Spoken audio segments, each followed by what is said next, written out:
Hello everyone, welcome back to Keraj academy. I am Kanika and आज हम बात करेंगे सोर्सेज ऑफ इंटरनेशनल लॉ के बारे में, जो कि हमारा आर्टिकल 38 क्लॉज 1 है of statute of international court of justice का। सो ये सारे हमें दिए गए हैं इसके सोर्सेज, जिसको हम वन बाय वन डिस्कस करेंगे। I know my writing is so poor in this, extremely sorry, इसलिए कोई बात नहीं, हम इसमें से ही डिस्कस करेंगे। तो पहले आता है इंटरनेशनल कन्वेंशन। तो इंटरनेशनल कन्वेंशन क्या है? International convention is the most important source of international law. This is because that the state have found in this source a deliberate method to which create the binding force. तो ये सबसे important इसलिए है क्योंकि इसमें एक deliberate method होता है स्टेट के पास, जो कि एक बाइंडिंग फोर्स बनाता है इंटरनेशनल लॉ को.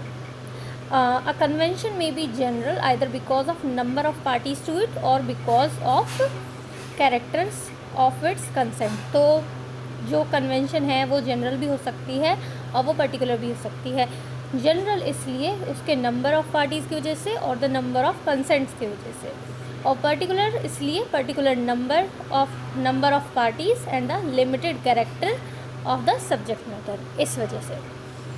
फिर सेकंड आता है इंटरनेशनल कस्टम्स. सो कस्टम्स हमें समझ में आता है बहुत टाइम से चीज़ यूज़ में आने वाली जो चीज़ होती है वही है कस्टम्स. तो कस्टम जो है वो यूसेज से अलग है. कस्टम और यूसेज सेम नहीं है.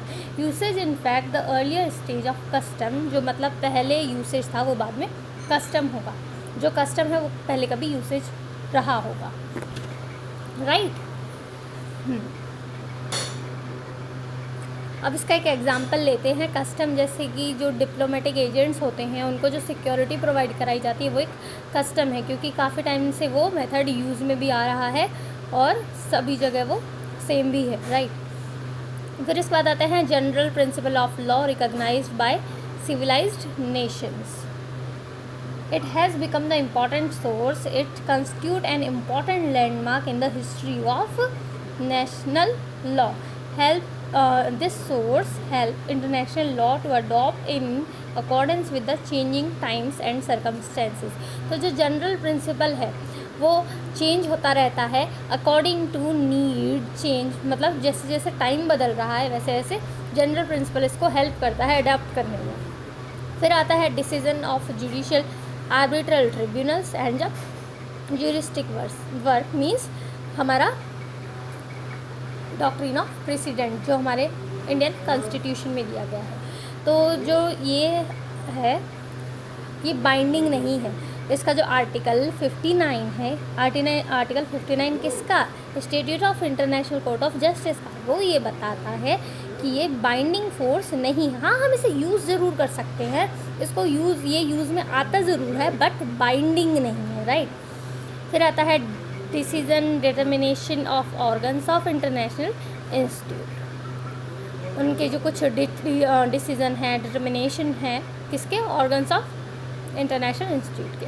फिर लास्टली आता है equity and justice means equity and good conscience, जो कि हमारा ये बताता है कि एक रीज़नेबलनेस, एक फेयरनेस, राइट, किसी भी काम में, इसकी जस्टिस में, राइट. तो ये कौन सा केस था? ये था बार्सिलोना ट्रैक्शन केस. सो बार्सिलोना ट्रैक्शन केस में ये बताया गया equity is used in the sense of consideration of fairness, reasonable and policy often necessary for the sensible application, right. I hope you guys understand that. I hope you like my lecture.